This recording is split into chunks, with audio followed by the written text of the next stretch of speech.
Hello and welcome to the second race of the fifth round of the World Touring Masters Season 2 at Pukekohe Park.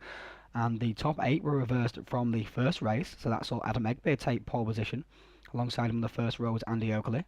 Second row was made up of the Rover of Eric de Vries and the Holden of Aldemarius Meervold. Fifth and sixth was the Ford of Chris Butcher and the Volvo of Peter De Villard. Seventh was Toby Davis. Eighth was our race 1 winner Ben Crooks. Ninth was Jari Vinnari. And in 10th position was the Ford Sierra Cosworth of Ivo Simons after a great recovery drive during race 1. Here we are now at the start of the race. On pole position there is Adam Egbe. Alongside on the left is Andy Oakley. And again, Chris Butcher is going to get a great start. He is indeed from 5th right up to 2nd position before the first corner. Second good start in a row there for Chris Butcher. And around the outside into turn 1 he's gone. And he's gone on the inside, of course, of turn 2, and he's taken position away from Andy Oakley. So he's gone from 5th to 1st in just 2 corners, and he's got away from the pack already as well.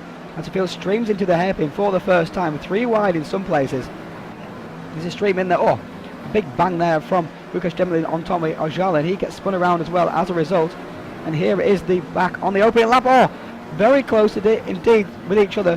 De Villard, Davis and Meervold getting tangled up a little bit there, and that saw De Villard onto the grass, and Davis is giving a little bit of a tap there to Meervold in the penultimate corner, and Ben Crooks going to take advantage of Toby Davis being balked. And through goes Ben Crooks.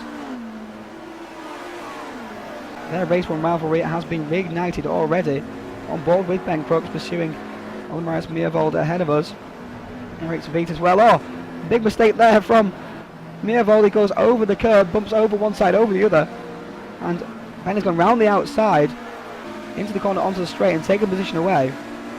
Here we are with Gary Lennon. He started at the back, ready for race 2 after missing the start in race 1. He's making his way back through the field. He's going to take position away here, it seems, from Mike Roy. Mind you, up in front there looks like a bit of action between Steve Davis and Jeff Dobbin, both in Peter Brock vehicles, so that's a slightly ironic. And it looks like Justin Allison getting involved there with Tim Brook also as well, and that's allowed Gary Lennon to come through, and he's going to push Tim Brook forward so he can get a gap and get in front of Justin Allison. Indeed he has done so.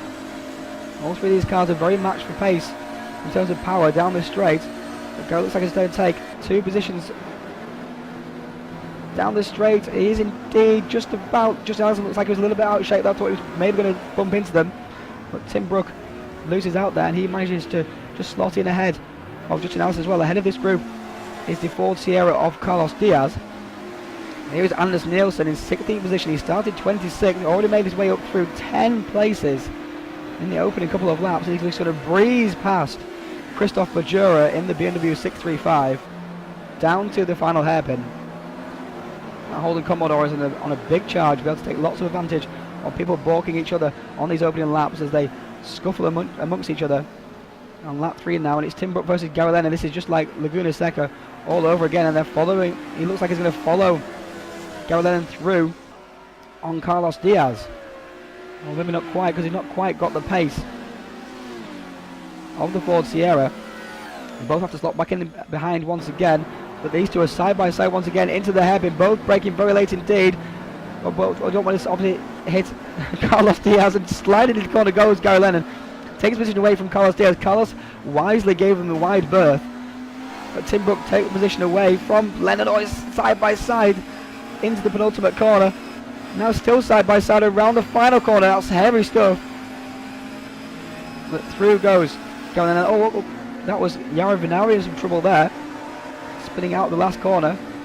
Coming to a stop, and here at Peter De Villard in 7th position, challenging Aldemarius Meervold, who's gone wide onto the grass in that heavy Holden.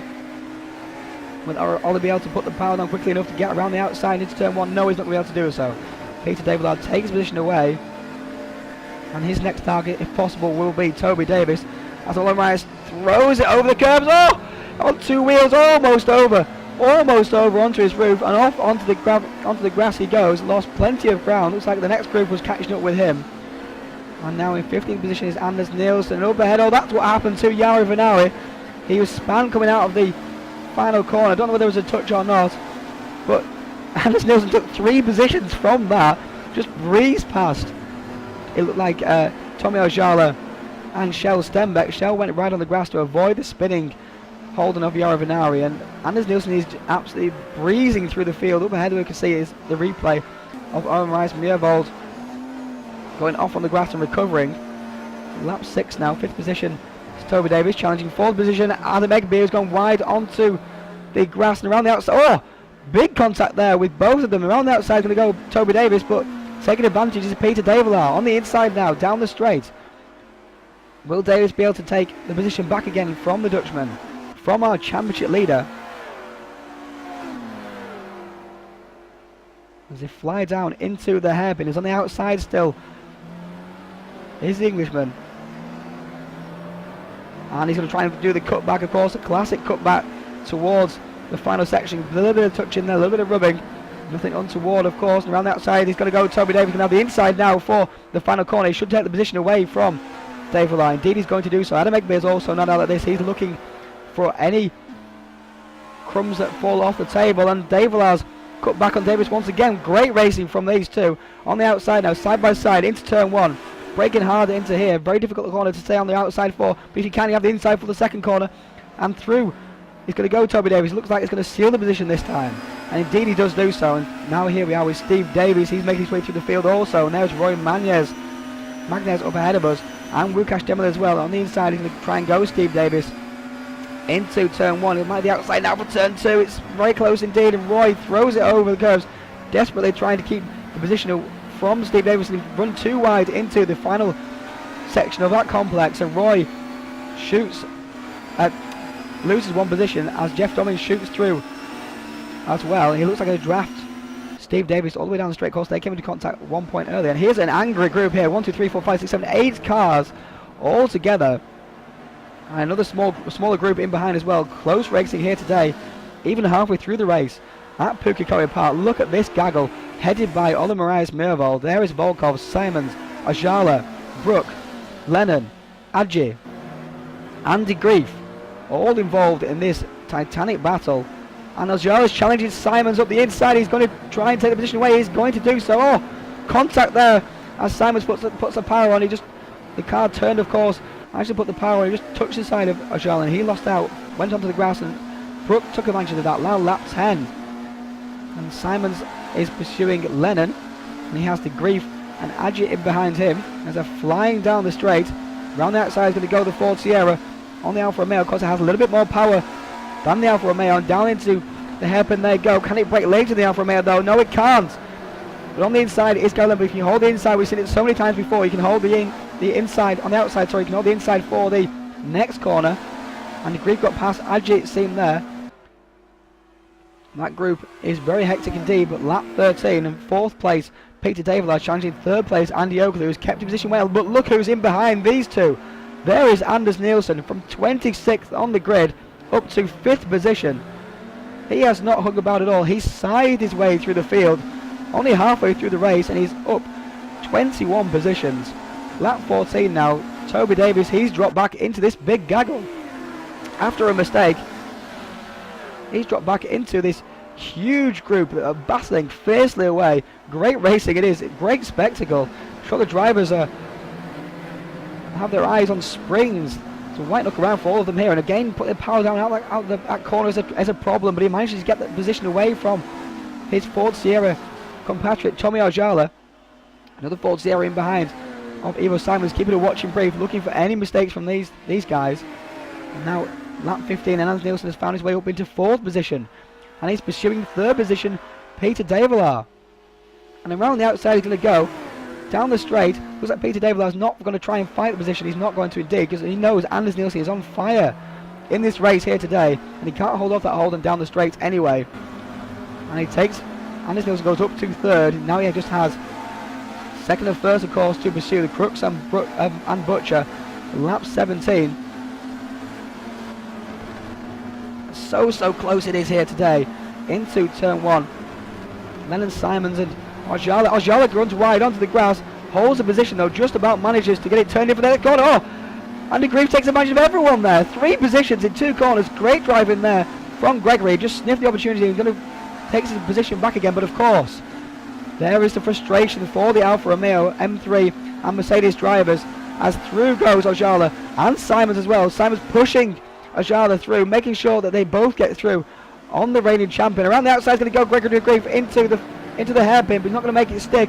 He's got the outside now on Simons. He'll be able to hold position away from his TBR teammate, hopefully.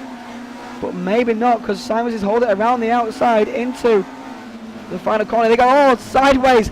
Is Simons there? And Grief takes position away from the Dutchman. And it's lap 18 now. And this group is still together. It's Ajala. And Miervold is still at the head of this group. And Ajala has been pursued fiercely by Toby Davis. Into the hairpin they go. And Toby just sneaking up the inside. Oh, he gives the back of Miervold a little bit of a touch as he's tried to sneak through there on Ajala. Miervold was slow on the exit, and through is going to go Grief also. So net result there means Davis has lost one position. Opportunistic driving there from Grief once again, and Grief charges into the final corner. But of course it's balked by the Holden, and through is going to go Toby Davis once again, and also through. Looks like either Simon's going to try and make his way through. No, he's not quite, because Grief has the high ground. And they're all very fierce battling there. There's Volkov involved as well. Now Simons trying to make his way through on the Grief. Davis trying to make his way on Miervold. Ajala looks like he's broken away from this group. Around the outside trying to go Volkov on Simons. Has he got the overlap? He has indeed. He's just about got the nose alongside the rear quarter of Ivo Simons. It's 3 wide almost. Around that corner it's difficult enough for 2 wide. Never mind 3. Into the final corner they come. And out of it once again, and Volkov took the position there. Great driving, lap 20 now. Ben Crooks has caught Chris Butcher. In the background there is Anders Nielsen. Surely he can't catch these two with just 5 laps remaining. But Crooks is going to round the outside. This is for the lead. Can Crooks take the lead from Chris Butcher? This will give him a double victory if he could take the lead and hold it, of course. And up to turn 7 they go.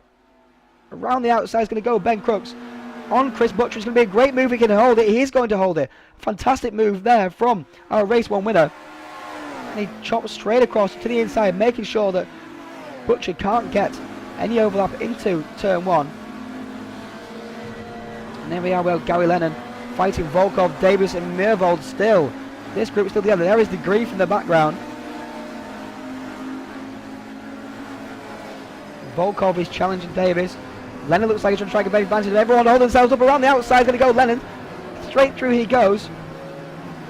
And 2 wheels once again. Miervold on 2 wheels over the curb. And he gives Davis a whack on the way through, of course. Lennon takes position away, but of course that holder's just going to go breeze straight past through again. Lennon was wondering why he bothers. Onto the penultimate lap. Volkov is alongside Lennon. He's got more power, but can he outbrake the Alpha into the hairpin? Oh, it's very close indeed. And again, Miervold gets a bit of a shove on the exit as people try to pass each other. And again, Miervold has lost out slightly. But Lennon lost out more than him, of course. And through's going to go. Davies looks like into the final. Oh, and a sideways, massive sideways side-by-side impact there, but he managed to stay on the track. I'm not quite sure how. And the Grief was taking position away from Lennon. And now Bajura's trying to take position away from Lennon into turn 1. This is the final lap. They're all fiercely battling for almost the entire race. And it's Lennon bouncing over the curbs. Up ahead, everyone's getting balked up. David trying to pass Miervold. Oh, they've all touched. And the Grief is off. Lennon's is off. Oh, they've all got off. Bajura, Allinson, Adji. 5 cars involved in that incident. All went spinning off. Very strange incident indeed. As we see it here now, replayed, all went spinning off, all sideways, and all got caught up together. Oh, and Simons just made his way through. And they all managed to recover once again. And the winner of the race, though, a double race win, is Ben Crooks in his Rover. Takes another win, and that really improves his places in the championship. The first double winner of the season. And the only one that will be, because of course this is the end of the sprint rounds as we go to a feature race next round at Salzburg. What a performance there from Anders Nielsen, from 26th on the grid to 2nd in that Holden Commodore. 3rd place again, Peter Davillard taking another podium position and again strengthening his championship lead. He's got a big one now. Chris Butcher in 4th, Andy Oakley an excellent 5th, Adam Egberty also an excellent 6th, 7th Tommy Ajala managed to free himself from that big group. 8th Evgeny Volkov, 9th is Toby Davis, and rounding out the top 10 was Olimarais Mirvold after that fantastic battle. Join us again very soon for round 6 from Salzburg Ring.